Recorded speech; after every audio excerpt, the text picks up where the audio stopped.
Good evening, everybody. Welcome to this rather windy and blustery Thursday evening. Hopefully there's lots of wind power being put into the national grid at the moment, and we can all have a nice bit of green energy going into our cars this evening. Tonight we have a really interesting guest. Some of you will recognize him from previous events that we've run, and obviously you've probably all visited one of his websites in the past. He is editor-in-chief of AutoExpress magazine since 2011. Alongside CarBuyer and DrivingElectric, and he's also the director of Evo magazine as well. Previously editor-in-chief for What Car for over 18 years. I think we can safely say he's probably experienced in writing and talking about cars is the most simple thing. So I'd like to introduce you to Steve Fowler. I'll bring him on. Hey, Steve, how are you? Hi, I'm good, thanks. Thanks for inviting me here. Pleasure. Thank you for joining us. And tonight's just a bit of we sort of called it a fireside chat where we're just going to chill out and ask you a few questions and your insights into the space and go from there. So I've touched on sort of your brief history of working. How did you come across this career? Did it just come from nowhere, or what happened? It came from a love of cars, first and foremost. I did see somewhere that somebody had posted that I'd been writing about cars for 39 years, which I know I've just had my COVID jab, but I'm really not that old. But yeah, it's a love of cars, really. I can remember as a kid having a little jar, saving up for my 17th birthday when I'll be able to buy that first all-important car. But I had a rather strange route into motoring journalism. I left school at 16.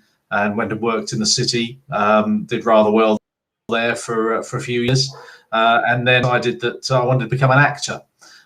So gave all that up, took redundancy, went to drama school, quickly realised that most actors work in pizza restaurants. So thought, I know what, I'm going to become a TV presenter or something like that. And it was actually Jonathan Ross's brother, a chap called Miles Ross, who I need to track down and thank him for his advice from those years ago. Said, if you want to get into TV through journalism and concentrate on something. What do you like? I like cars. Get in through cars. And just so happened my then girlfriend, now my wife's father, was a journalist. Let me do some stuff on his local paper. Got some work experience at What Car back in 1993 and became editor in 1999. And the rest, as you quite rightly said, is history. So yeah, definitely a love of cars that got me into this. Awesome. And when do you remember the sort of first time you ever heard about Tesla and maybe then saw Tesla and experienced Tesla? Yeah, you got to remember I'm a really cynical journalist, and I can remember I was at Haymarket as editor of What Car. Must have been late 2000s. You probably know the year better than I, 2008, something like that. And there was this new car that my colleagues were driving up and down the road. It was basically a Lotus Elise with a battery in it. And this was the Tesla, the first Tesla. Had a go in it, thought, oh, this is pretty special. And being the cynical journalist that I am, thought I'd hear nothing more of that company, because over the years we've been used to so many car companies coming and going, and breaking into the automotive industry as a major player is somewhat difficult. But yeah, Tesla stuck around. And do you remember the first time you maybe saw Model S for that, the first time experienced it? Again, it was one of those things where we were all quite cynical about it. But yeah, it must have been early 20-teens when I saw Model S. And I'll be honest, I've never really fallen in love with the look of the Model S. And that was the case back then. But it's once driven, somebody's probably used this in their advertising in the past. Once driven, forever smitten. Who was that? Was that Vauxhall or something like that? But maybe, yeah. Yeah, how inappropriate me using this to talk about Tesla, but absolutely, it was just one of those OMG moments, I think, as the younger people might say these days. And do you think the way that Tesla sell the cars, not via a traditional dealer method, do you think that really has made a massive difference? It allowed them to jump forward potentially, or not?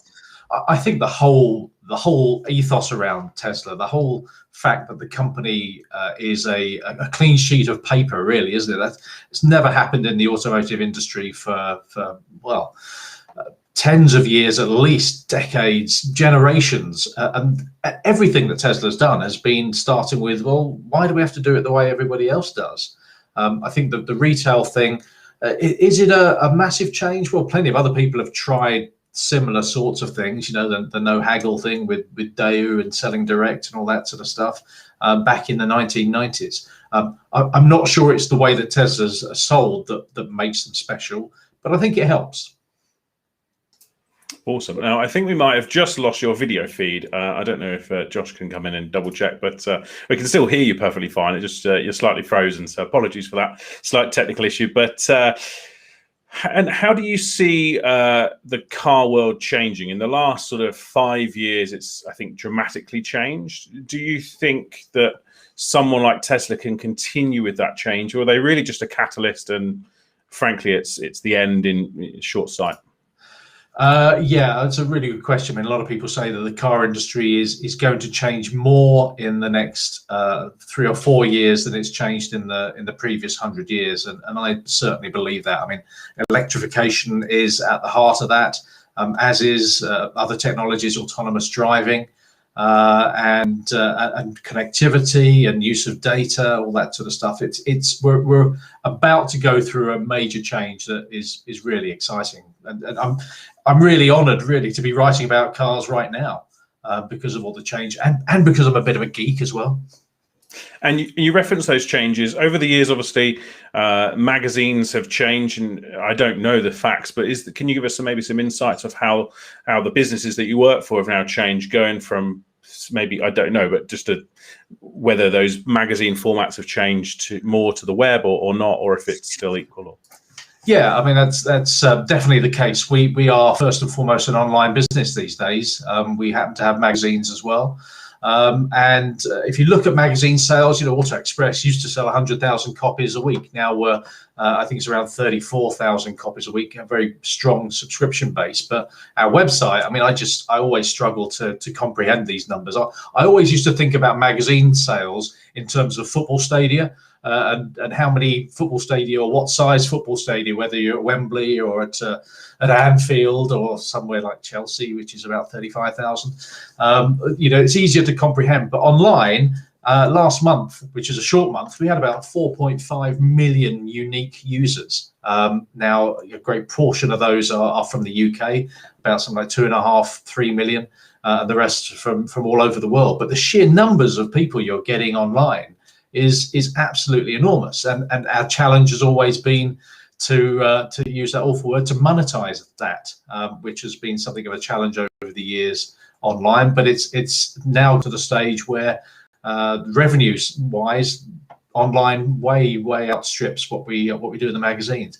Magazines are still massively important, a big part of our business. If you look across our portfolio, AutoExpress, a weekly magazine, Octane is a monthly magazine, Evo is a monthly magazine, and what we've actually done with two of what we call our pure play titles. We have CarBuyer, which is as it suggests, it's there to help people buy their next car. DrivingElectric, again, you can probably guess what the main subject of that is. We've actually done what I describe as reverse publishing. So we take the web content and we put it into a magazine. So websites have actually spawned magazines that are on newsstands these days. But it's definitely these days a web business first and foremost. We've added a company called BuyACar into the mix at Dennis Automotive. BuyACar is an online used car supermarket, and whilst we clearly are independent and saying there are plenty of places to buy cars, BuyACar's not a bad place to go, and we'll use our content to surface that sort of thing as well. Perfect, got you. And the beauty of web is obviously there's a big edit button. Is that something that's actually really nice to have, that compared to the magazine format, that obviously when you press print or send it to the printers or however that works, you can't edit it afterwards? Yeah, I have to say I love magazines. I started work on magazines, but in many ways they're a pain in the backside because they are quite labor intensive to produce. Websites, as you say, the deadline for a website is now. If you don't do something online, it just doesn't get done. If you don't do something in a magazine doesn't get printed. Subscribers don't get what they've paid for up front. But the joy, the feedback you get instantly online is something that is really thrilling. All my team get daily emails just showing the content they've done, the number of people that have seen it, and just seeing some content that thousands of people have read in the past 24 hours, and just knowing you've had that much influence over that many people is fantastic. And the fact that, yes, as you say, we can change things, and part of our strategy across all our digital titles is what we call an update strategy. So we're constantly refreshing our content, constantly bringing the information up to date, and tweaking things, putting new images in and what have you. That's the sort of thing that Google likes, because we, like everybody else, we're all in a race to get those good organic rankings in Google. We know how people use the websites, how they use Google. They type in something, best Tesla Model S review. They'll scroll past the adverts and go for the first name that they recognize, and hopefully they recognize some of our brands. Perfect. And I actually experienced that today, because I was trying to find the red Model Y render, which I think was exclusively for you guys. And I found the link, and it took me then obviously to the brand new reviews of the Model Y. And I was like, I couldn't find it then, because obviously there was new images after the render became obsolete. Could you go into that rendering process, how that works? Is it just something your team do, or? Yeah, it's something that we've done for many years. We've become quite famous for, and quite accurate with as well. If you look back at some of the renderings, it comes from a number of places. Sometimes we will get a spy shot of a car, and we'll use our experts to sort of strip back the cladding that the OEMs, the manufacturers use. They try and disguise their car, but it gives us a good idea what it looks for. We take into account concepts and design themes and design languages, but more than anything else, it's down to having good contacts in the industry, and good insider views, where people can just give you a little bit of a steer on the side. Now, quite often with some cars, manufacturers hate us talking about new models when they're still trying to sell the old ones. So it's a bit of a game of cat and mouse. But the old stories that you expect, that we have in the past exchanged brown envelopes with cash in return for some transparencies, or these days a memory stick or something for information. But it's big business. We're quite proud that we do tend to get it right more often than we get it wrong. And as you quite rightly said, we've had a go with Teslas in the past as well. Yeah, awesome. Yeah, I think the beauty of them is that obviously that little watermark or whatever you then see across, and you see it on every little different website across the web, and obviously that brings people back to you guys. So that's it's really cool. Now, how important do you think Tesla really are in the whole grand scheme of things? Do you think they've really pushed us forward, or was it inevitable that we would be getting to this process where effectively the government soon are banning petrol and diesel? It would be really interesting to if we could find out, if there was a way to find out whether we would be banning internal combustion engine cars in 2030 if it wasn't for Tesla, because I have absolutely no doubt that they have played a massive part in the uptake of electric vehicles, and pushing other manufacturers to build electric vehicles. You can't have a conversation about electric vehicles without referencing Tesla in some way, shape, or form. They really have changed the market.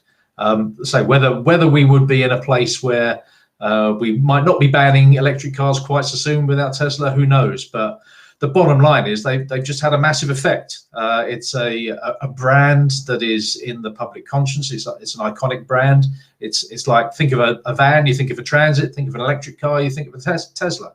And that's a blessing and a curse, I guess, for the people at Tesla, and what they have to do with the brand and with their models. Perfect. And obviously Model 3 has been in the UK for a little while now, and I think at least myself, I'm desperate for a Model Y. How important do you think the Model Y is to the UK and also Europe? Well, there's two things that are taking off right now. One is electric cars.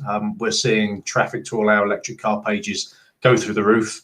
Driving Electric, our website, is becoming increasingly popular. So people want electric cars. The other thing they want is an SUV. So an electric SUV, particularly a slightly smaller one, about the size of the Model Y, frankly, I'm sure the guys at Tesla in the UK would say they can't get it soon enough. And I would certainly imagine that that is definitely the case.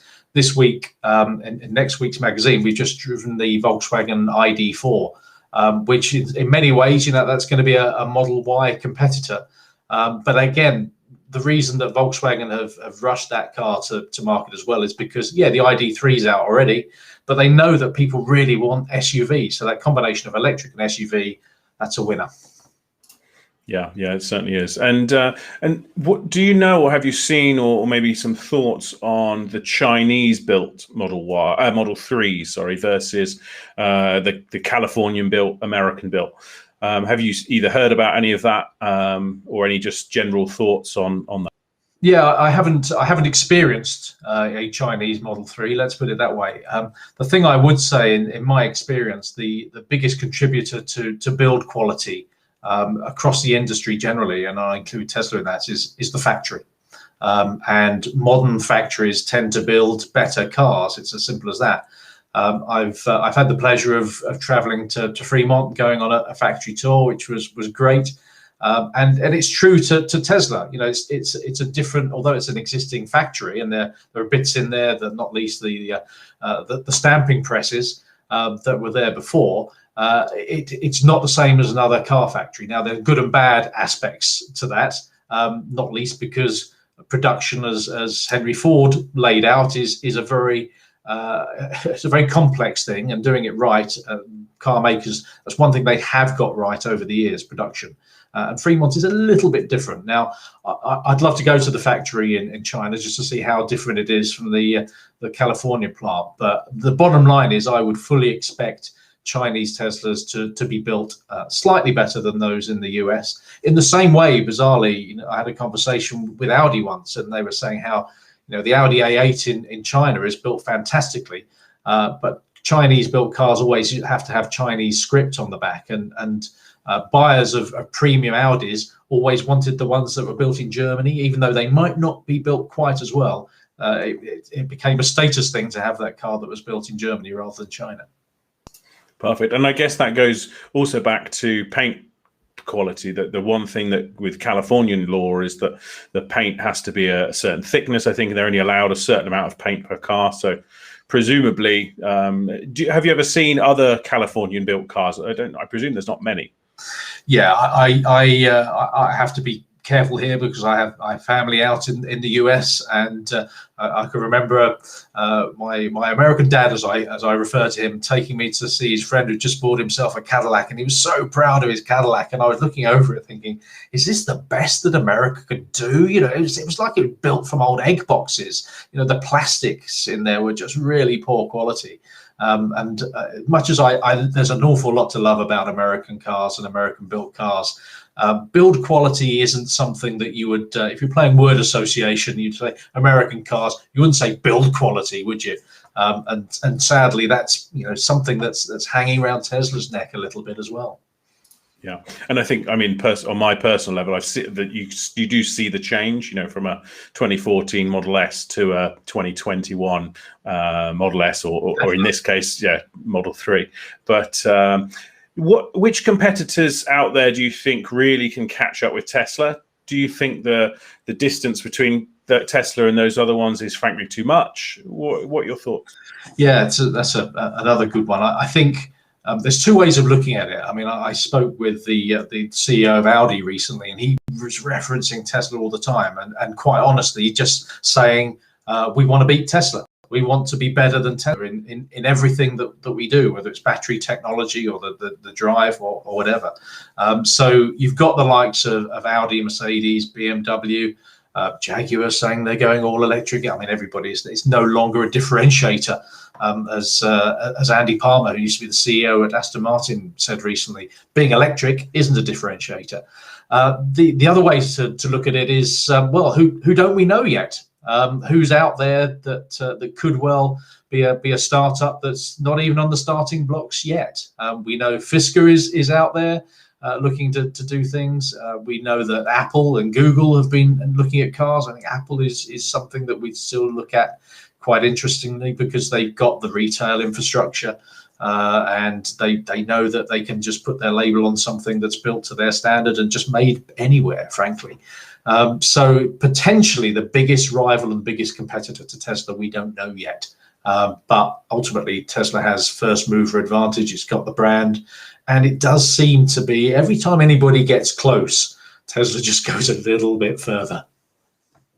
Yeah, and that brings me perfectly on to my next question, which was, do you think the push from some of these companies, prime example is the Porsche Taycan, do you think those pushes have basically put a rocket up Tesla's arse to sort some things out and improve, or do you think they just maybe rest on their laurels and can wait it out a bit? Yeah, I think there's a drive within Tesla anyway. I don't think it necessarily needs the rocket up the proverbial backside.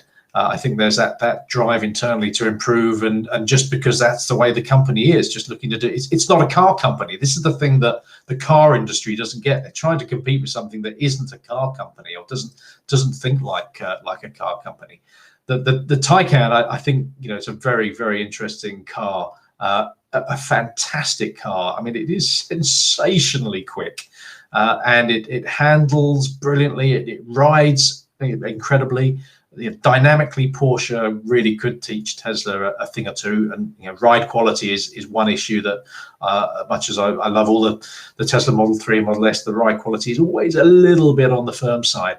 The problem well, not so much a problem, but the legacy that Porsche have is also, it is a problem, I guess. The fact that with the Tesla you get your touch screen, with Porsche and with everybody else, you tend to get something that they're doing anyway. An infotainment system that's potentially more ready or built for internal combustion engine cars first and foremost than for an electric car. There are various things that they pull off the parts shelf that have been built for internal combustion engine cars. So that legacy at the moment is something of an issue. Now, we know that Volkswagen Group is looking at its project called Trinity, which is a software first model, a very different way of doing things. Quite how that is able to sort of forget the legacy stuff that cars like the ID3, for example, are lumbered with an infotainment system that is across the entire Volkswagen range and truly dreadful to use. That's the thing that Tesla has that no other existing car company has, is that legacy. But you can be sure that everybody, Audi have gone on record to say it, everybody has Tesla as the brand to beat. And it's going to be tough. It's going to be tough for Tesla to stay ahead, because these other OEMs, they've got to now go all electric. They've stopped developing their internal combustion engines. So the R&D spend, which is quite considerable in most cases, is going to be spent predominantly on electric vehicles from now on. So it's going to be, as I said earlier, what a privilege to be able to report on all this. What an exciting 10 years we've got ahead of us and beyond. Yeah, and I've experienced the ID3 myself, and I remember going in it and it directed me to the nearest petrol station. I was like, I don't think you should be doing that. So talking about those, as I call them, legacy brands, but they're coming back in many ways. But the one big thing that Elon recently said was, we haven't got enough batteries. Getting the batteries is the biggest hurdle, effectively. If Tesla have got that problem, do you presume everyone else has got the same, and how are they going to overcome that? Yeah, that's a big issue. Not least if you think about the UK and the future of the UK car industry. We're not making batteries locally, and we're more of an island than ever now, thanks to Brexit. So batteries are going to be an increasing issue as to the supply, not to mention the chemicals inside the batteries. Of course, battery technology is going to change. We've heard a lot about solid state batteries. They were due to be here in a couple of years, I think, cars powered by solid state batteries, but that doesn't seem to be coming quite so quickly. The thing I always say to people about batteries and battery technology is that once the car companies get involved, then battery technology will improve at a rate that we haven't seen before. the mobile phone companies are using the batteries and improving the technologies. Once the car companies get involved, then it does improve exponentially. And I think, it's going to be really interesting to see what happens in the longer term. There's definitely a short to medium term problem with battery supply, and everybody's going to suffer similarly. Perfect. So if anyone in the comments, either on YouTube or Facebook, has any questions, please fire away into the comments, and we'll find some time towards the end to answer those. Do you think, or have you experienced any of the Tesla's full self-drive systems? What are your thoughts on those? Maybe you've seen some videos. If not, yeah, I mean, I've gone on record already as saying I'm a geek. I love all this stuff. I haven't experienced the very latest full self-drive system, but I can't wait. Basically, it's an interesting one though, because it's not something that the consumer in the showroom is necessarily asking for. Now, everybody watching here tonight and later on the replays, I would assume are similarly minded to me and like that sort of stuff, a bit geeky, like the technology, but the average consumer, it's not something they are crying out for, which is a shame, because if I look at my family, for example, my father's 84, he's at some stage going to have to say, I can't drive anymore. Having a full self-driving car, wow, that just opens up a lot more opportunities for him. I think it is extremely exciting. I think it's a very important part of our future mobility. It's that sort of technology that you've just got to experience first. Any car that I'm driving at the moment, I've got a Hyundai Tucson on my driveway, and it's got level 2 autonomous driving. Whenever I get a chance, I use it. The bottom line is, like most people, I tend to think, I'm an okay driver, but a computer, sadly, in most cases, is going to be a better driver than I am. And full self-driving, I think, it kind of gives us another reason to love the car, and another reason to use the car and to increase mobility for all. And we love cars. We want everybody to love cars and enjoy buying, owning, dreaming, using cars, and full self-driving will increase the number of people who are able to have personal mobility. Perfect. And do you think Tesla will become more like Uber and less like a traditional car company, where maybe they'll send out a fleet of taxis? Yeah, that's a difficult one to predict. What's happened over the past year has potentially changed the way we view shared resources, shared mobility solutions. You've only got to look at any buses going down the street. There's hardly anybody on them, and the same with trains. And I'm not sure there's going to be a rush of people who want to get into a car that somebody else has just got out of, or get into a car alongside somebody else. So I know it's something that is taking up a lot of energy and a lot of thought power in the car companies at the moment. What happens with future mobility? Should Tesla become Uber? I'm not sure that's necessarily the way that that takes them to the greatest levels of revenue for them. And I think whatever is likely to happen in terms of shared mobility solutions, I think it's been kicked down the road a little bit further because of the past 12 months. It's going to be interesting. I mean, it's also what we get conditioned to, isn't it? The thought of getting into a car. The thing I always say about shared mobility, it's the nose smudge and the empty crisp packet, isn't it? You don't want to get into a car where there's somebody else's nose smudge on the window and an empty crisp packet that somebody's left behind. Now, of course, we're told by the car sharing companies that as and when this sort of thing does actually come about, the cars will be fully cleansed and all that sort of stuff. But it's what we're conditioned to. The analogy I always use is a hotel room, and we're all very happy. It's in many cases a really premium luxury experience, isn't it, to go and stay in a hotel room that only hours before you get in there, the very least somebody has done is slept in that room, in that bed. But we're conditioned to think that the place has been completely cleansed, fresh, cotton, linen sheets or whatever.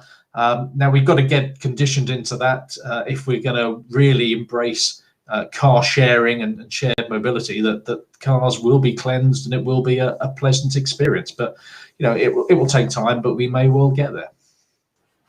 Yeah, makes a lot of sense. You referenced sort of another car on your driveway at the moment that you're testing. What other cars have you experienced that have similar full self-drive systems or part autonomy? Yeah, well, most cars or most brands these days have got to level 2. I mean, there's a blurring now, I think, between level 2, 3, 4, and whatever. There's sort of 2B, 2C, 3B, different. It's blurring, but most brands will have a level of autonomy, level 2, that allows you to drive on the motorway. The car will do the steering and the braking and the accelerating. And as I say, I love that on a long motorway journey. I've never loved cruise control, never trusted it, but autonomous cruise control and lane keep assist, that combination I do enjoy. In terms of who's moving further on from there, I think it always seems to be the Germans who have the close relationships with the suppliers who develop that sort of stuff. So Mercedes, for example, I think are edging forward. I mean, it was some years ago that I rode in. You can't say you drove, but I rode in a fully autonomous Nissan Leaf. So we know that Nissan is doing a lot of good work. The brands that I think are really coming up on the rails are the Korean brands, particularly Hyundai, Kia, and therefore Genesis, which isn't in the UK yet, but is coming very, very soon.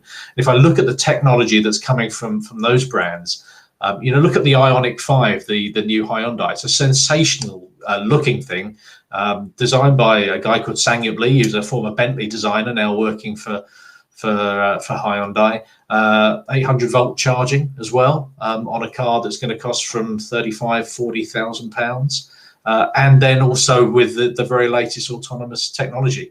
I think at the moment and for the near future, again, Tesla seem to just be pushing it that little bit further and that little bit further ahead than everybody else. But it's the old battle to stay ahead. Perfect. And going back to the Hyundais, do you think that new one is a good comparison to something like the Honda E, which clearly has been a really popular one, but the ranges always seem to kill it? Yeah, I think we're seeing different sort of types of electric cars in different sort of markets. So you've got the Honda E, the Fiat 500, for example, the Mini electric as well. They tend to have smaller ranges, although you can get a 500 with a longer range. So they're cars that they know that people aren't necessarily going to do medium to long journeys in. So a range of 120, 130 miles is perfectly good enough for those cars to sell. The Hyundai, the thing that's really impressed me about Hyundais is the efficiency of the electric system, the battery and the motors, and the fact that I had a Kia Niro electric, and I had my family on board. I did a trip to my parents' place, which was a 150-mile round journey. We had something like 260 miles showing on the range. We got home, there was 111 miles of range left. So it did what it says on the tin, to use that awful phrase, and that's with 5 people on board. So in terms of efficiency, the Korean brands, particularly the part of the Hyundai group, have proven that they've got that technology sorted. So that's why, apart from it looking so good, that's why I'm really excited about the new technology that's coming out of Korea. They're doing some really exciting things, and again, I think anybody who doesn't take those brands seriously, particularly with Genesis, a pure premium brand coming along, ignore those guys at your peril. Cool. And do you think Tesla are likely to produce a Model 2, a smaller range and smaller vehicle to compete with some of those companies, those new vehicles? Yeah, the difficulty is the margins involved there. You get much greater margins on larger, more expensive cars. It's as simple as that. And the problem we have, it's a societal problem as much as anything else. But the small city cars that most of us probably had as one of our first cars. Again, on my driveway is my son's Volkswagen Up.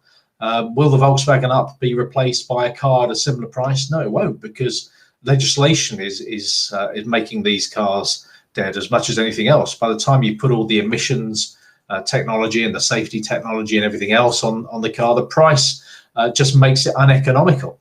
So making a good small electric car at the right price, yeah, you can make them, but it's still got to be a premium thing. So, you know, a Model 2 or whatever other letter or number that Elon and the crew come up with, yeah, it's an exciting thing. Whether they can do it and make good money at a price that people want to pay remains to be seen. And last time we met, we were at the Cybertruck event. Yeah. What were your initial thoughts on that vehicle? Other than, you know, once you'd picked your jaw up from the floor, maybe. Well, my first thoughts were, what the hell is Will wearing? Come on, Will, describe your outfit to us, please. Yeah, my outfit was peculiar. Nice blue glowing head, I think was what was the theme? Was it cyberpunk? Yes, someone said everyone was dressed up, and there was like 5 of us, and we all arrived together. And I was like, what the hell's going on? And then I just saw you from a distance. I was like, oh, Steve. Yeah, and then you tried to get into the press queue, didn't you? I remember that well. Yeah, you know me. You know. Yeah. Anyway, the Cybertruck. Well, for full disclosure, I actually have a deposit on a Cybertruck. Is it going to come here? Who knows? But I will admit, I mean, there's a few things. Firstly, it was my first Tesla launch like that I've been to. And I met a guy outside that I knew, and he said, "Have you been to one of these before?" And he said, "No, it's not a normal press event, because you know there are owners there, various other people there. So the press had all sort of herded to the back onto a stage." And he said, "Be prepared for grown men to shout out, 'I love you, Elon.'" And I thought, oh yeah, right. And lo and behold, as you know, Will, there were grown men shouting out, "I love you, Elon." But I was stood up there at the back on the stage, you know, phone in hand, ready to record the moment. And the Cybertruck came out. And I genuinely thought, yeah, okay, right, when's the Cybertruck coming out?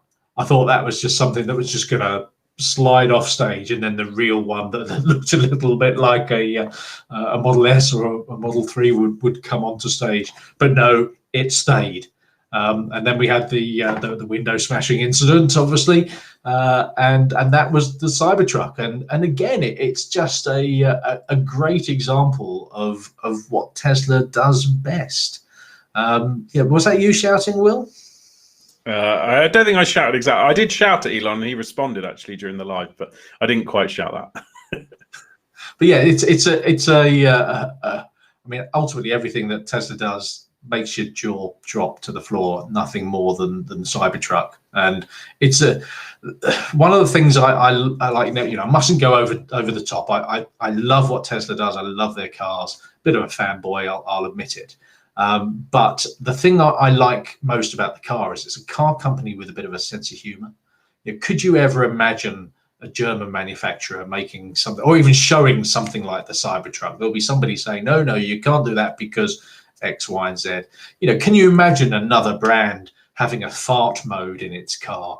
You know, disgusting, but it makes kids laugh. You know, having ludicrous mode and things like that.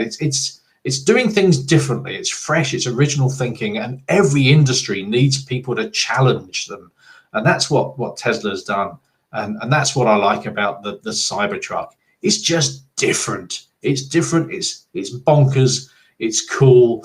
And yes, I've got a deposit down. Do I ever expect one to come into the UK? We'll wait and see, but quite kind of fun if there was something like that. But if not, I might just switch my deposit over to a Model Y and be a little bit more sensible. And going back to that famous window smash, do you think any other company in the world could have done that and sold T-shirts afterwards and it made a massive marketing thing? Or is that just typical Tesla? No, that's typical Tesla. Only Tesla could get away with it. You know, you can imagine only Tesla would do that sort of thing, and I'm sure the share price went up off the back of a failure. You know, was it staged? That's the first question that I was asked by the BBC the next morning. No, it wasn't. But that's just the bonkers way that they do things. It seems like it's flying by the seat of the pants, but it's a very, very clever business. But it's a business with a sense of humor, and okay, the window smashed. Yeah, oops, never mind. Oh dear. Let's move on. Let's have a party. Yeah, yeah, it was a good party. So what's your favorite part of Tesla, whether that's the car or the company? I know we touched on the fun side, but maybe something with the car. Well, my favorite part of the car is just that they're great to drive. The fact that it kind of, electric cars generally, not just Tesla, they take me back to my youth, and who doesn't like that? Who doesn't like to be taken back to their youth? I think if I remember to one of my first new cars that I bought a Citroen AX GT, and the great thing about that, had a little 1.4 litre engine, but it was so light. The acceleration was really, really quick, and you could go really fast in it, or feel you're going really fast without breaking the law. And that's one of the things I love about Tesla, is the fact that you've just got that point and squirt wherever you are. If you just want a bit of fun, you put your foot down, whoa, hey, off you go. And I can never ever tire of that, and you get that in any one of the Teslas. So I would say, it's not necessarily unique to Teslas, but just still kind of feels special in a Tesla. The other thing, just to point out, that I had a latest Model 3 recently, and getting into that car again just reminded me that it felt like a car that was ready for full autonomy. The fact that the windscreen was just so deep, you just get such a great view of the road ahead. And again, it's something that other car makers wouldn't necessarily do. They design cars with a bulkhead in a certain place, and the hard points on the chassis determine where various bits go. But the Model 3's got such a deep windscreen, it almost feels as though you're a little bit exposed. You want to sort of cover yourself up, but it's just a great, what I would describe as a great widescreen, or in this case deep screen, driving experience. So I love the cars and the way they drive, and ultimately the thing I love most about the company generally is, from the bloke that runs it to the people on the way the people act on the floor, and the cars themselves, it's different.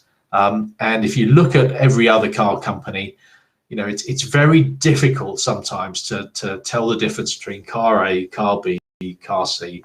Then there's Tesla. Now, there is plenty wrong, trust me, but at least it's trying to be different. As I said, it doesn't think like a car company.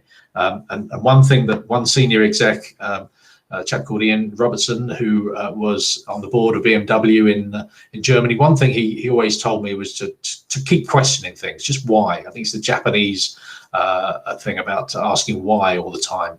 Why are you doing it? It's like a kid, isn't it? Why? And I feel that Tesla's always saying, why? Why do we do it that way?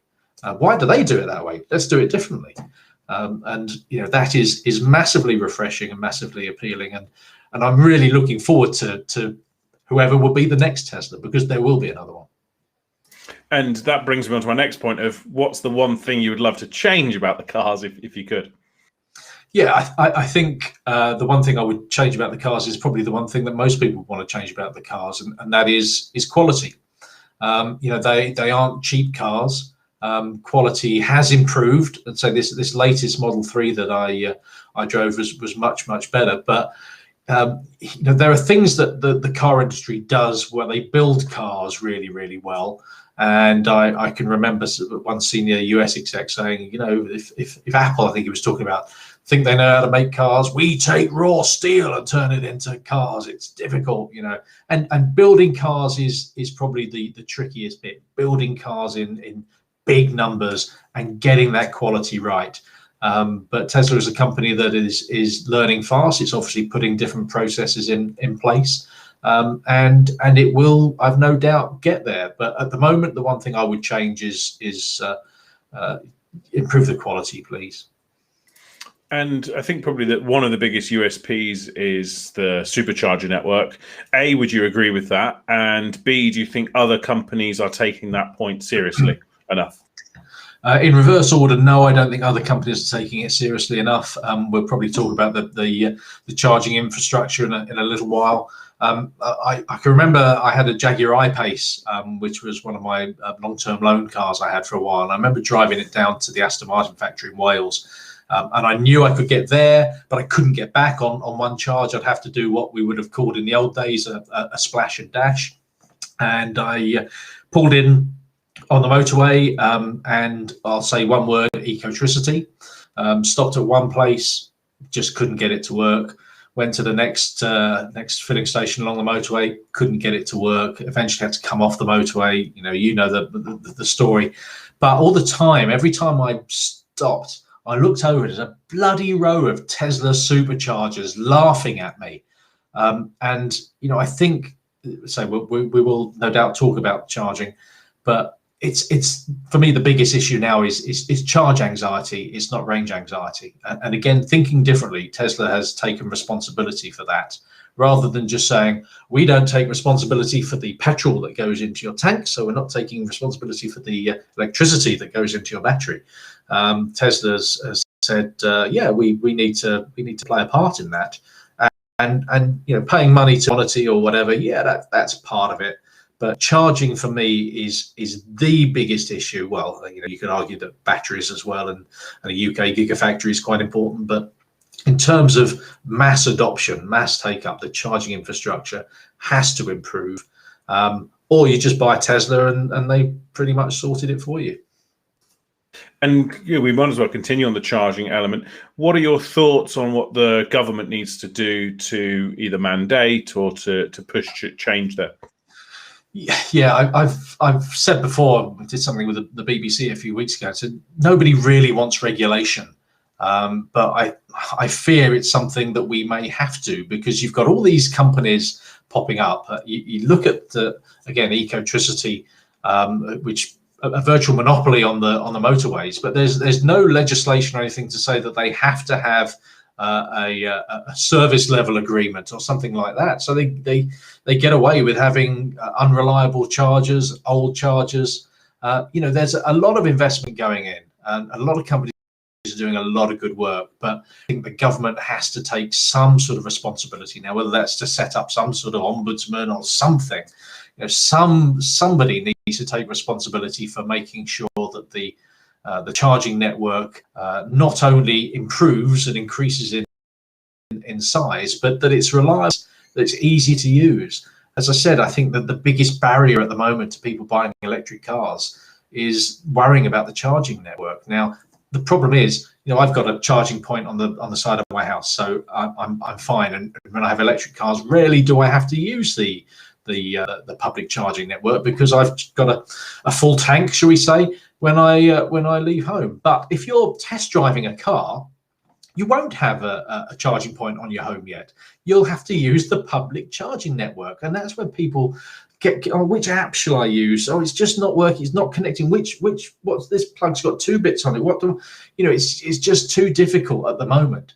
And it's got to be made easier. And at the moment, there isn't even an industry body. We have the Society of Motor Manufacturers and Traders in the UK, which most of the major car makers pay a lot of money to represent them and to guide them in a lot of ways, particularly on legislation and represent them at government level. There isn't an industry body that all of the disparate charging networks belong to work together to come up with standards to make it easier for the consumer. And I haven't got much hair left, but I feel like pulling it out, a state of the charging infrastructure in the UK. It has got to be better if we want people to buy electric cars, because charge anxiety is the biggest issue. Perfect. I think most Tesla owners and EV owners would agree that there's certain change needs to take place, and if it requires government step in, then almost so be it. It's one of those things. So briefly, I'll just interrupt us just to say, if you are watching, make sure you subscribe to us on YouTube, and also a quick shout out for our charity. I'll just do this before we move on to maybe chatting about Elon in a second. We raise money for a charity each year, and this year, until very soon, actually, the end of March, we'll be moving to a new charity, but Mind, the mental health charity, which is a charity that we can all support. If you can throw some money into it, then that's great. And also just check out our website. Mental health affects us all, regardless of how much money you've got in your bank and what car you're driving as well. So just a big shout out to them. Those people do some great work. So yeah, thank you for that. So you've met Elon how many times? How many times? About 4 times in total. I've sort of interviewed him in depth once on a one-on-one basis. I've doorstepped him a couple of times, but always interesting, always good for good copy, I think is how we would describe it.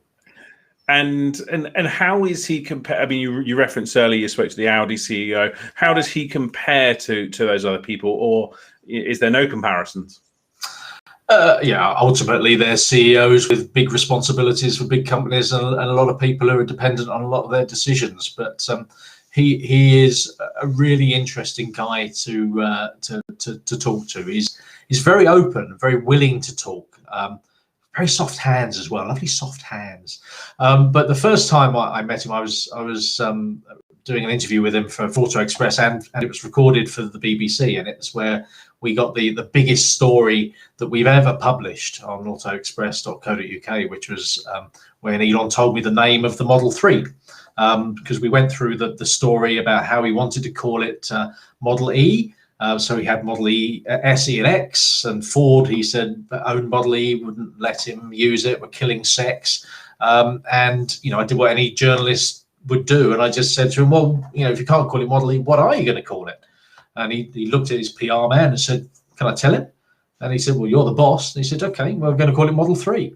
And that was the biggest story that we've ever had. But he's the sort of bloke where, he's very different to the average CEO, because in spite of everything, he's just a normal guy. He's quite a cool guy, quite interesting to talk to, not massively guarded. Another story I got last time I saw him was pre-lockdown in Germany, end of 2019, that would have been, wouldn't it, when he announced the Gigafactory in Berlin.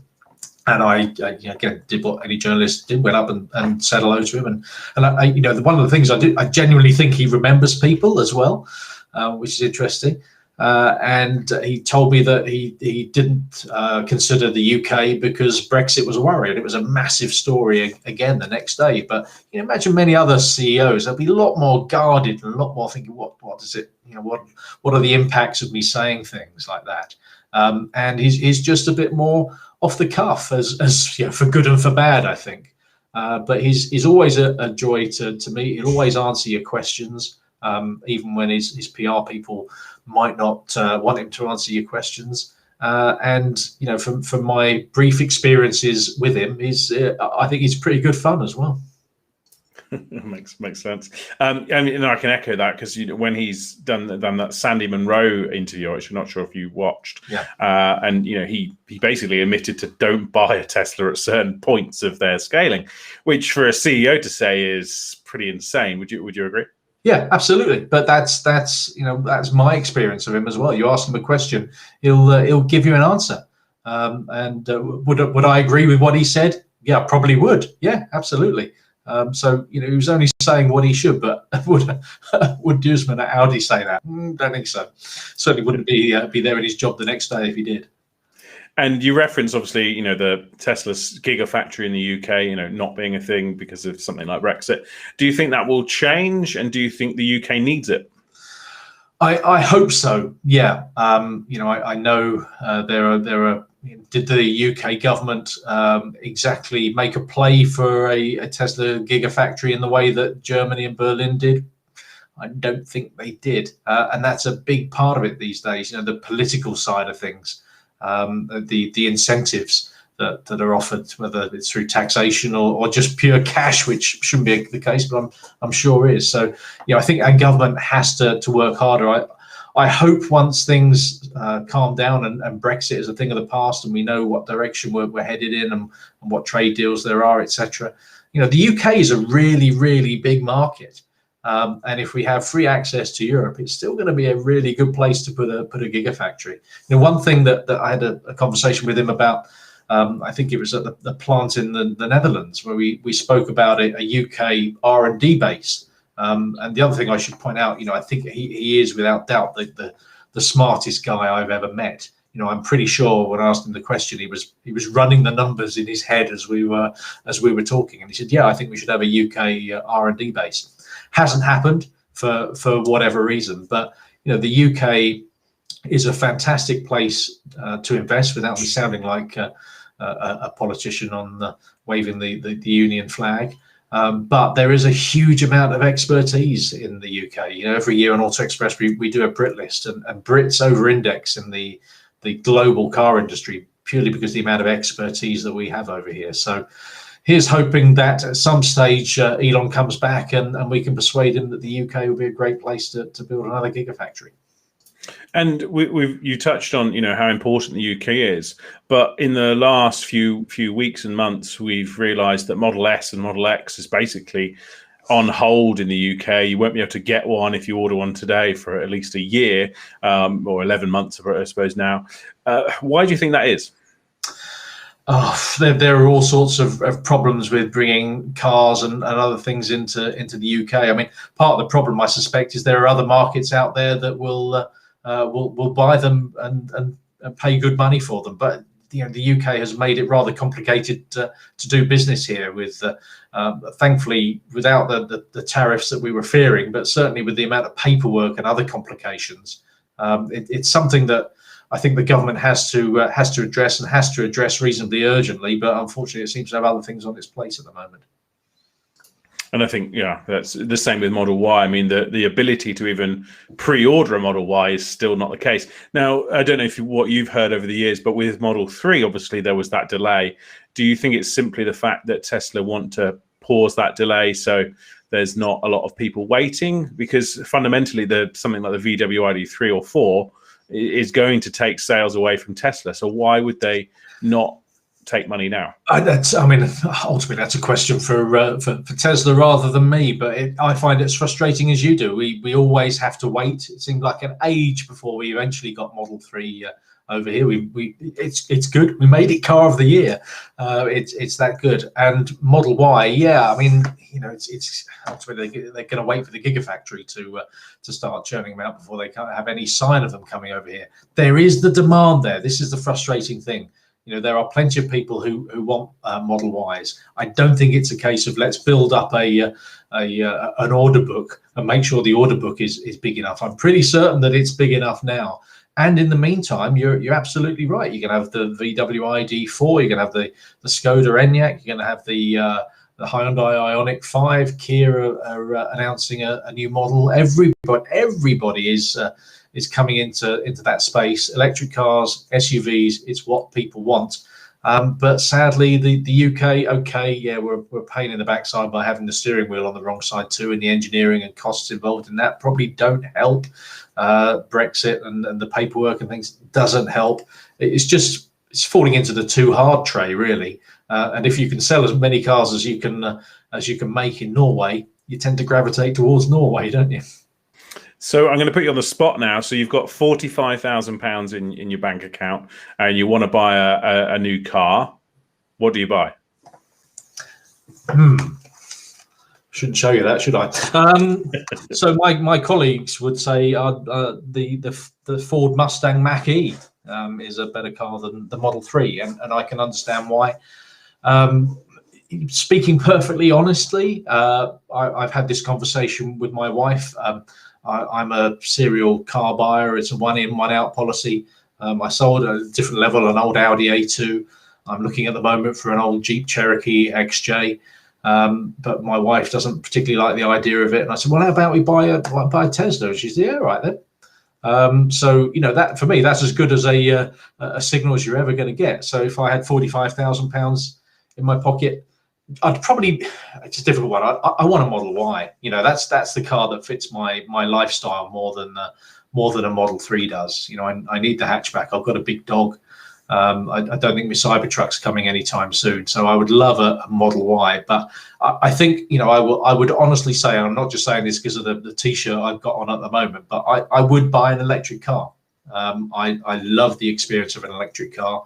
If the Model Y shows no signs of turning up in the next couple of years, which it doesn't, then yeah, sorry, but I am going to look somewhere else. It may be a Mustang Mach-E. Maybe an ID4, probably not. I really am. My head is being turned by the Ioniq 5, so it could well go in that direction. But then, if somebody offers me a Jeep Cherokee XJ, I'll pay a few grand for it, and I'll be very happy. So the message is clearly Tesla need to up their game and get that Model Y to the UK. Absolutely, it'll be a winner, guarantee it. What are your thoughts on retro classic EV conversions? Have you experienced any? Do you think it's really a market, or is it just such a niche that, you know, the odd person here and there is going to do it? But yeah, sorry, I answered your question there. It's a bit of a niche, isn't it? It's a bit of fun. It's keeping classics on the road. Was it that couple that have been in the news recently? Can't remember their names. I think they moved to the US. They drove an electric. Was it an electric E-Type on their wedding? You know, those sort of things. It's lovely to see, but they're very, very expensive. This Audi A2 that I had until the end of last year, I loved the little car, and I thought, you know what, it'd be great. That sort of car, lightweight. It was a car almost ahead of its time. You know, could I make that? I'll turn it into an electric car, and absolutely, there are people that will do it for you if you've got 20 grand to spend. So I think it's a lovely thing that's going to keep a lot of classics on the road. You know, people will argue it's not true to the true spirit of what the cars were invented for, but it's a bit of fun. That's what cars are for, isn't it? Get us around and make us smile and let us enjoy things. And if we can see and drive and potentially buy, if we can afford some of these cars, it's a great thing, but it's only going to be a bit of a niche. I don't see anybody suddenly manufacturing these things as in huge numbers anyway, and the price is coming down within the reach of more normal folk.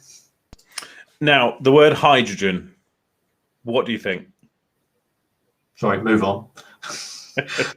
It's a really interesting one, because clearly there are some car makers who are still sort of hedging their bets with hydrogen, and hydrogen will play a part for larger vehicles, and undoubtedly.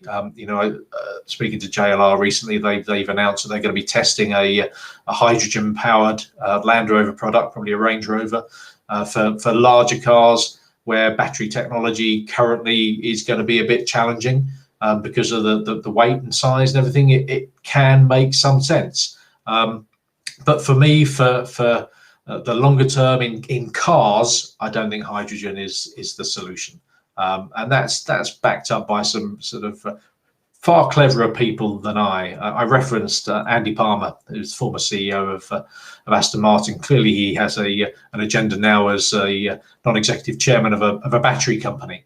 But he's an engineer who I trust implicitly, and far cleverer than I am. And his view is hydrogen for larger cars or vehicles, yes, until battery technology changes. For trucks and shipping and things like that, yes. But for your private cars that you and I are going to buy and love in the medium to long term, battery is the future. And on that sort of point, do you think the oil/petrol companies of the world would prefer us to go to something like hydrogen, or not? It depends where they are in their ability to supply it. Ultimately, at the moment we're seeing BP Pulse and Shell Recharge. Those organisations are spending a lot of cash to position themselves as suppliers of electricity for electric vehicles, and also to get you into the Marks and Spencer's food store or whatever else you have on your forecourts.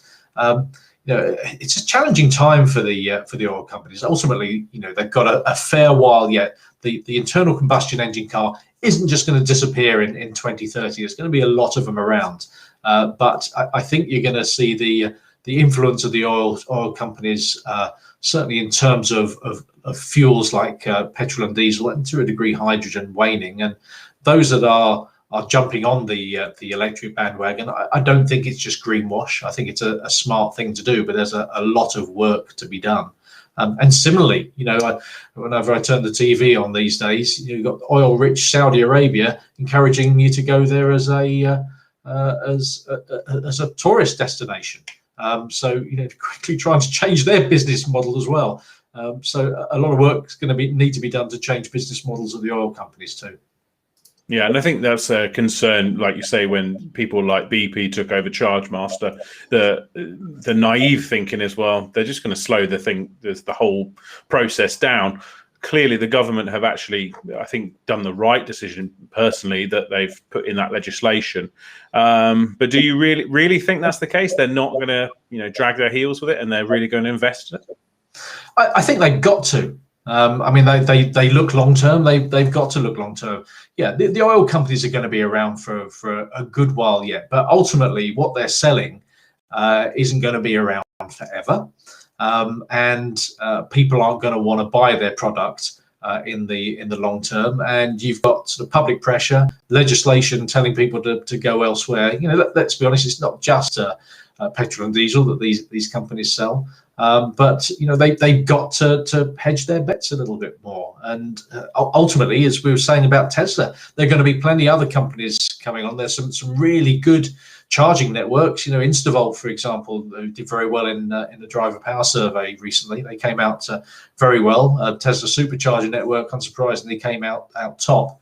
But there are good charging networks out there, and as I say, we're waiting to find out who the next Tesla is. Interesting to see who the next BP and Shell will be with electric power. And do you think the government need to legislate the cost per kilowatt hour, or do you think the free market will be enough to decide that? Yeah, I mean, ultimately, I would hope the free market would decide that. The bigger issue is how the government is going to tax electric vehicles. But yeah, I think the free market will decide. I can't see government legislating on the cost of electricity. It will be a difficult one. Where do you legislate it? Are we talking about electric car charging, or the power for my toaster in the morning? Where is it going to start? Where is it going to stop? It's a bit like trying to tax your car on electric power. How does it know where you're charging in and charging if at work, and who's charging when? It's a little bit too complex, I think.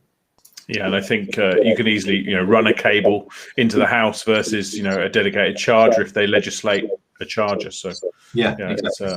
And what are your thoughts on sort of a wireless charging technology, either in a driveway or in office blocks where people just park on it and no need to plug in?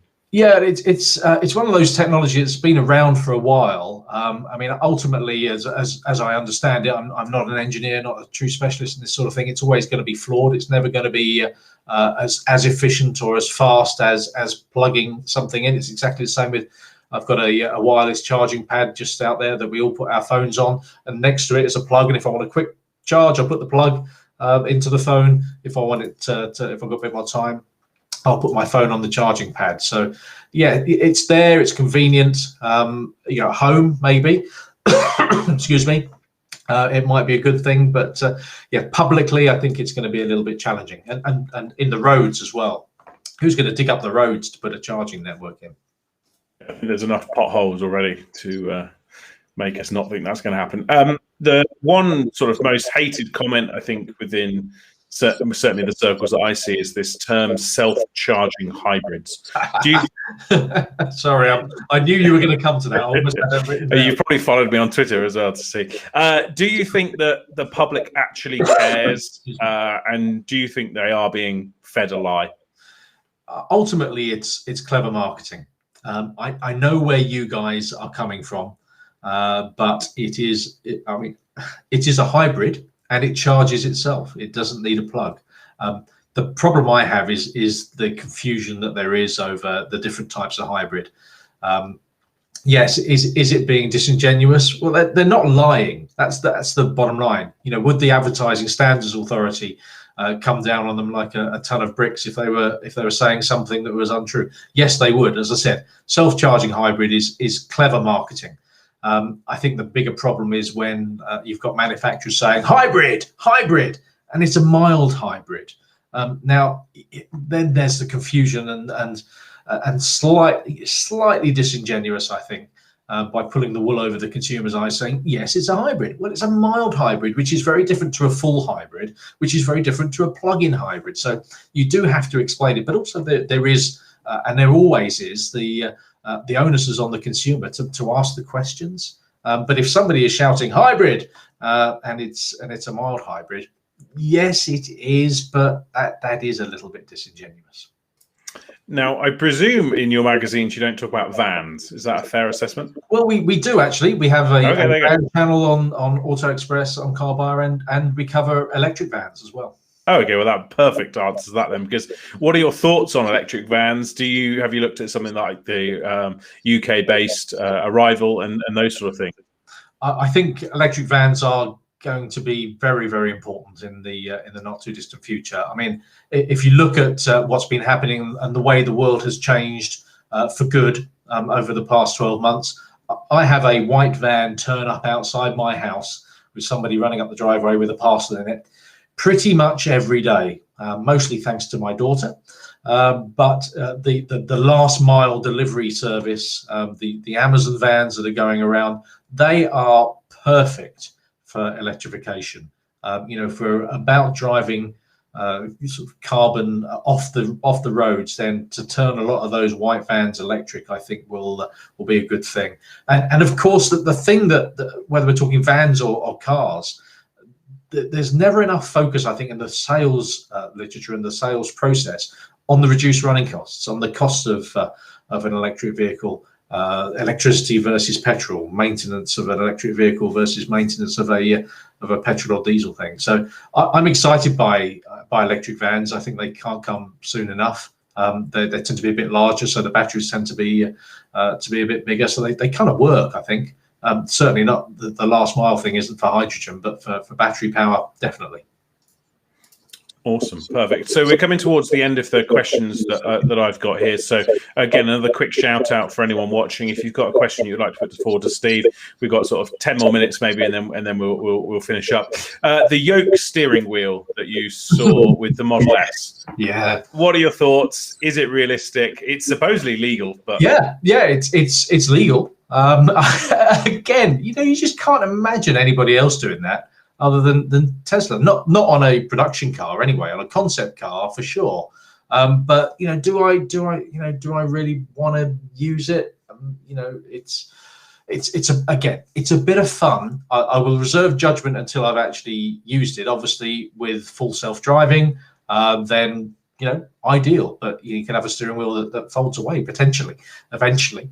I think it's a great bit of fun, and let's be honest, the changes to the Model S, and I've said earlier, not a massive fan about the way it looks. I think they've improved the way it looks, but what they've done with the interior just to make it look different and make people think, oh right, I'll buy another one. I think it's a bit of fun, and I'm glad Tesla did it. Just maybe smile, which is always good. So this next question is sort of about the price that you pay for a Tesla. You go on the website, you pay the price, and that's the price you get. There's no haggling involved, etc. Do you think that other manufacturers will move to this, or do you think they're so ingrained in that dealership model that they can't? I think every other manufacturer would love to do that. I think their dealers might have something to say because, of course, the dealer body is extremely strong. The manufacturers always refer to the dealers as their investors because obviously they're investing a lot of money. They're separate businesses. They play a very, very important part. The interesting thing as well is that there's a degree of expectation, certainly with buying a car in the traditional sense, going into a showroom, that you will get some money off. There'll be some negotiation, and we're weird, us Brits, because we're not natural barterers, but it's kind of part of the process that you expect. Now, when you're buying online, and ultimately with a Tesla, that's what you're doing. Whether you're in the store or whether you're shopping online, you're still doing the deal online. And we had Volvo announce last week that they were going to be selling all their electric cars online. That's what Tesla have been doing for quite a while. No haggle. As long as the price makes sense and people feel they're paying a fair price, then and increasingly when they're shopping online, then they're not haggling. You just don't do it, and maybe it's a generational thing that the later car buyers, the newer car buyers, are less likely to haggle. So it does bring greater transparency.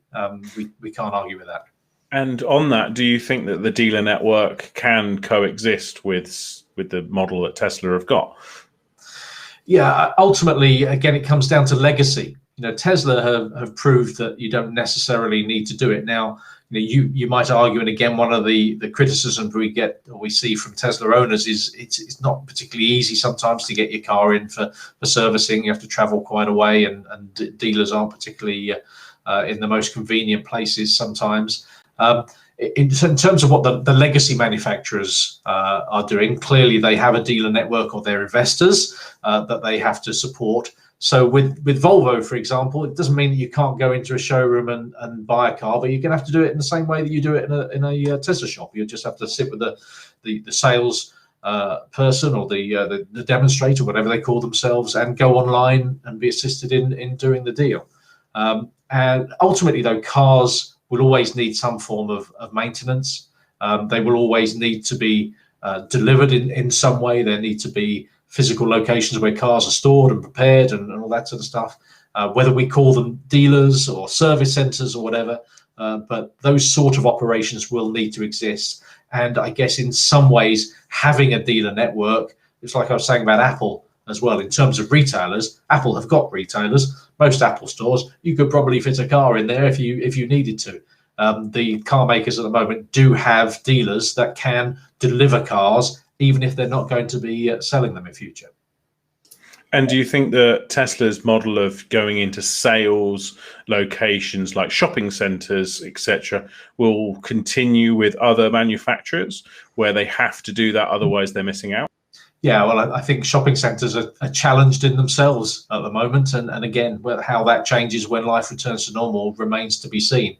But yeah, I've always said selling cars should be about putting the cars where people are, not where they're not.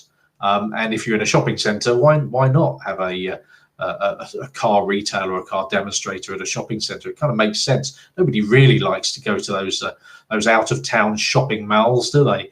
They're not exactly the nicest place to go and wander around on a Saturday afternoon. And maybe that experience needs to change. But yeah, bottom line, in answer to your question, we're already seeing it. Tesla weren't the first in the shopping centers. They certainly won't be the last, because everybody else is jumping in there with pop-ups or more permanent places. But whether shopping centres are quite the places they once were in the future remains to be seen. Yeah, very true. What are your thoughts on some of the big autos like Toyota and Honda really not getting on the electric bandwagon effectively as soon as they could? Yeah, I found that a little bit bizarre. I mean, at least what I would say is that Toyota have jumped on the electrification bandwagon very early, and to a degree Honda did as well. If you remember the Honda Insight, there was a couple of Insights, weren't there? In fact, it shows how long ago the Insight was. I remember taking my wife when she was in labour into hospital in an Insight, and the ride was really firm in that, as she told me. So it's surprising they didn't carry on with that. But I think there'll be a lot of car makers that are sort of kicking themselves thinking, wish we'd gone electric sooner. And a lot of car makers like Nissan and BMW saying, I really wish we'd taken advantage of our early adopter, our early mover status with the Leaf and the i3.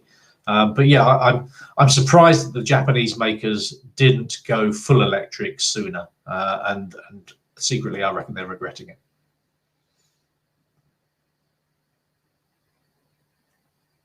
Oh, we seem to have lost Will. Oh, sorry. Are you here? Can you hear me now? I can hear you. Yes. Okay. So sorry, I was muted. How many of the existing ICE manufacturers, petrol diesel manufacturers, are sufficiently capitalized to survive the EV era? We've got some big companies that have got a lot of investment in petrol and diesel engines, and new laws effectively restricting them going forward. Will we see some companies literally die? Yeah, absolutely. Yeah, you will definitely see some companies die. I think the way I would put it probably is you will definitely see some brands die. If you look at what's happening in the auto industry at the moment, you've got the Volkswagen Group, you've got Group Renault, you've got Stellantis, you've got Mercedes, BMW. That they are all multi-brand groups. Now, whether all those brands can survive, then that remains to be seen. I think there are probably too many brands, but then you see weird things happening like Cupra being developed, and I suspect that Seat may fall by the wayside at some stage, but Cupra may survive. But also you've got to worry for the independents. If you think of Jaguar Land Rover as an independent, you've got to really worry for those guys, because as the question said, you need an awful lot of capital to develop the cars that are in their business plan. I know they've got the Tata Group behind them, and Tata, make cars themselves, but are they big enough to survive? Do they need to partner up with somebody pretty soon? I suspect they will do, and we really hope Jaguar Land Rover survive, don't we? Yeah, and the shocking thing I saw today was the cost per kilowatt hour that Tesla are effectively paying versus everyone else, and it's absolutely it's sheer supply and demand and numbers. Tesla are buying more batteries, so they're going to be able to buy the batteries an awful lot cheaper than Jaguar Land Rover are. Yeah, so it's like you say, it's just it's all numbers, and if you can't invest that much, then you say, we'll probably see some people die. Yeah. So driving electric, will we see a magazine, or will it always stay online? Good question. We actually already have a magazine. It's a quarterly magazine at the moment. I think it's fair to say that the magazine market is challenged on the newsstand because non-essential retailers are still shut. Thankfully, your local news agent is still open. Your supermarkets are still open. But there is a quarterly driving electric magazine. Would we take it monthly? Well, I think we have to look at that, because the demand for information on electric cars is growing. As I said earlier, every time there's a bit of legislation or a bit of news about electric cars, then people think, oh, we've got to read about electric cars. And I firmly believe that there isn't a person who's buying a new car today for whom the thought of, should I buy an electric car, doesn't flicker across their mind. Now, they might dismiss it very quickly and say, oh, no, not yet. But that's going to grow. And what is it now? It's over 10% of all new cars are sold with a plug on them. So it's gonna grow. It's gonna have to grow, whether we like it or not, by 2030. And on that sort of 2030 point, how long until we see electric pumps replacing petrol pumps effectively? Yeah, well, it's ultimately petrol pumps are going to be around for a very long time. As I said earlier, 2030 does not mark the end of the internal combustion engine. There are still going to be millions and millions of cars that require petrol and diesel on the road still. But we will see a growth in electric charging points. We've got to. Will we see more electric chargers or pumps? I think you're probably not that far off if you take home chargers into account now as well. Anyway. But yeah, it'll happen eventually. And the BMW X45e, I believe you've recently driven. How does that compare to a Model X P100D? Someone's asking. Yeah, well, clearly the obvious difference is that one is all electric and the other one is a plug-in hybrid. I'm a big fan of the BMW X45e because it goes further than most public plug-in hybrids. So it did around sort of 45, 50 miles on electric power. And the problem I have with most plug-in hybrids, they just don't go far enough. And very quickly, people who buy plug-in hybrids wish they'd bought a fully electric vehicle. In terms of the car itself, I would say, the Model X, again, being perfectly honest, is my least favorite Tesla. I don't think it's a very pretty car, and I don't think it drives particularly well as compared to the others. I'm still a fan, don't get me wrong. But the X545e, it is a better car, if not a better propulsion system. I think you might be on mute again, but oh yeah, sorry. What do you think a 2014 Model S or maybe early lease will become classics, or do you think they're going to rip the batteries out, crush the rest of the car, and use the batteries elsewhere? I think the second life battery is likely to be a lucrative business in the future. The thing that a friend of mine who knows more about electric cars than I do always says is you'll never get a banger as an electric car because the value of the battery is always going to be a reasonable price for second life batteries. So yeah, I think you will probably, certainly the mainstream stuff, whether you'll get 20-year-old Tesla Model S's at some stage. Yeah, I suspect you might not. Although, yeah, surely there will be some collectors out there. But so you won't get electric car bangers in that way. Fair enough. And have you experienced, or any of your team experienced, these sort of Chinese electric vehicle companies that are springing up? Do you think there's really scope for them to arrive into the UK? What are your thoughts? Yeah, I always used to joke about hydrogen-powered cars. That ever since I've been in this business writing about cars, that hydrogen-powered cars always seemed about 10 years away, and they still seem about 10 years away. The Chinese car makers are coming. They've always been coming. I mean, you could argue that we have MG, which is a very, very successful Chinese car maker with a rather familiar name. They're doing brilliantly. But the thing I would say, it always used to amuse me when I used to go to the Beijing or the Shanghai motor shows, and each time you would go, there would be a new Chinese electric car startup, and they'd spent a lot of money on hiring a big name designer and big name engineers, and then you go back the following year or 2 years later, and they've completely disappeared. Now, I'm not making light of this, because clearly there is a lot of money and a lot of expertise out there. And as I mentioned earlier, there will be another Tesla coming from somewhere. And I suspect whenever the next Tesla pops up, there will be a big part of it that comes from China, whether it's the technology or the design or whatever it is. The Chinese auto industry is growing at a rate. It has a lot of attrition, but also there are some, as we're seeing, a lot of really good-looking Chinese electric cars that are coming to market, and they will be coming here, and I'm really excited by it. And do you think someone like Lucid will do that before the others, or yeah, they've certainly got a head start, but ultimately you just don't know. As I say about the Apple car, I keep mentioning Apple, but you can't discount a company like that. If they've got enough cash to buy Ford and General Motors and probably a few other car companies if they wanted to. So, they could hit the green go button very, very quickly. And there are enough people out there in China or the likes of Magna or anybody else who will be more than happy to help them build a car to Apple's own design and specification. And do you think Apple could buy into someone like Hyundai and take them over? And there was sort of some rumors about that. That was interesting, wasn't it? Yeah, we're going to be working with Apple. Oh no, we're not. Oh, are we? No. Did someone say something that they shouldn't? Ultimately, as I said, Apple is one of, if not the richest company in the world, isn't it? So it could buy a car company, let alone buy into a car company. But I don't think that's what it does. It may get the likes of Hyundai or someone to make a car for them, which, going back to what I was saying about Tesla earlier on, the one thing they haven't got right necessarily is that production side of things, how to make cars in high numbers to a high quality. Why not get somebody else to do that for you? Yeah, perfect. Someone's asked, I think, what track day car would say is your favorite if someone was to buy one? It doesn't necessarily need to be electric, I guess. It's just a bit of a question. Well, what car would you buy question is always a difficult one, and say my £1 million garage, I know it always have a Tesla in it. I don't think an electric car would necessarily be my favorite car for a track day.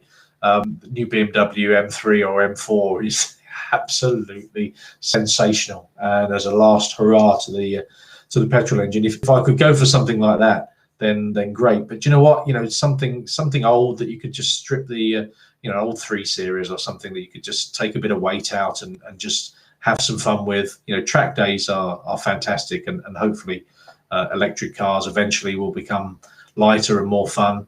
Looking forward to the Lotus Evija. That should be quite something.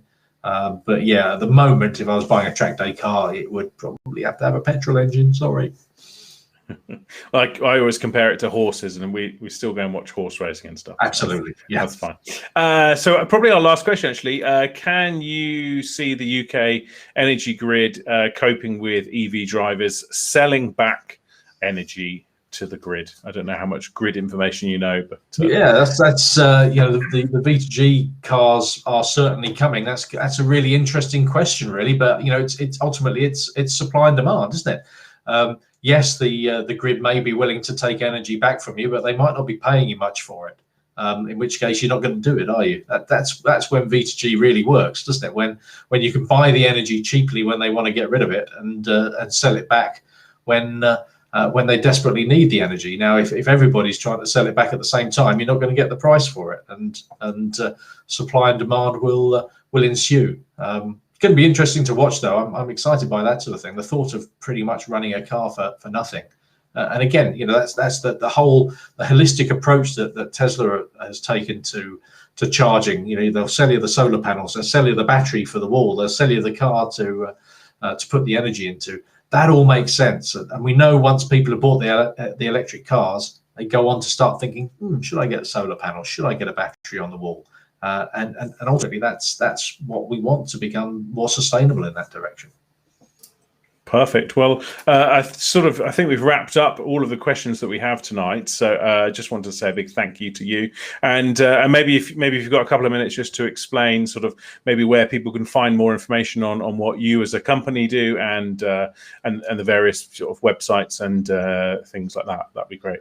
Yeah, certainly. So the beast in our pack is AutoExpress, which is the UK's biggest selling weekly car magazine, and online at autoexpress.co.uk. We cover everything. We're first for the news. We're first to break the name of the Model 3, for example, and the website is updated daily. If you want specific news on electric cars and the lifestyle around electric vehicles, then DrivingElectric.co.uk is the place to go. We have a quarterly magazine. Similarly, CarBuyer exists just to help people who are really nervous about car buying. It's plain English. CarBuyer.co.uk is the place to go if you're that inclined, just to get a bit of helping hand and a bit of helpful advice from a friend in the know. And again, there's a CarBuyer magazine that comes out quarterly. If you're an enthusiast, then we've got a number of places for you to go. Car Throttle is our latest title. It's a great YouTube channel with the guys there just having fun with old cars, buying cheaply, doing them up, just doing silly things with them. It's crazy fun, and I've really enjoyed working with those guys over the past few months. That's good stuff. Evo is for your hardcore fans. It's about the thrill of driving. We all love driving, and it covers all premium and performance cars. And the dream of being able to drive off into the sunset on fantastic roads and fantastic cars. If you're not able to do that, Evo can put you in the driving seat by taking you on those experiences. And then for fans of old cars, as I suspect we all are, we have Octane as well, which looks at the classic market and the collecting market. And again, that's a market that is really taking off, with people thinking, I'm not getting much money back from the bank in interest rates. Might as well buy an old car and hope it goes up in value. So in terms of the breadth of offering, there's Vantage as well, which of course does Aston Martins, as the name suggests. But we cover a broader selection of car titles, from the ultimate enthusiasts on Evo and Octane, right to the pragmatic car buyers, people who don't know much about cars and just want a helping hand on Car Buyer. So yeah, thank you very much for allowing me to come and talk. I've really enjoyed it. It's a subject that I feel very passionate about electric cars, and a company that I think you've probably got to learn over the past hour and a half that I quite like, Tesla and what they're doing. Perfect. Well, thank you for your time and your expertise. It's much appreciated to chat with someone with not quite 39 years of experience. Maybe that was my error on that, but lots of experience in the industry. And so just a big shout out. Obviously, thank you to Steve. But also, if you are watching us on YouTube or Facebook, head over to our subscribe button and click subscribe there, because we have sort of every 2 weeks we do an interview, something similar to this, and then we also have loads of other things going on in the background as well. And we do this primarily because we are Tesla lovers and like to talk about Tesla, but also there is a charity aspect as well, which makes it worthwhile for us, because we're all volunteers, and like tonight, Steve's given up his time to help out. So if we can raise a few quid for charity on the side, then that's awesome, and we'd much appreciate a little donation there. justgiving.com/Tesla Owners UK. So a massive thank you to you, Steve, and we will hopefully have lots of comments coming in actually as well, sort of saying thank you for your time and everything like that. So I think it's been appreciated not only by myself and Josh here, but also all of our members. So a big thank you to you. And we've posted up Steve's Twitter as well. So for anyone that wants to follow Steve and find out what he's driving this week, or learn all the new technology, then be sure to follow Steve on there at Steve Fowler on Twitter. But without further ado, we'll say thank you and good night to everybody, and we'll be back soon. So follow us on teslaowners.org.uk/events for the next events coming soon. Cheers. Thanks. Bye. Thank you. Bye.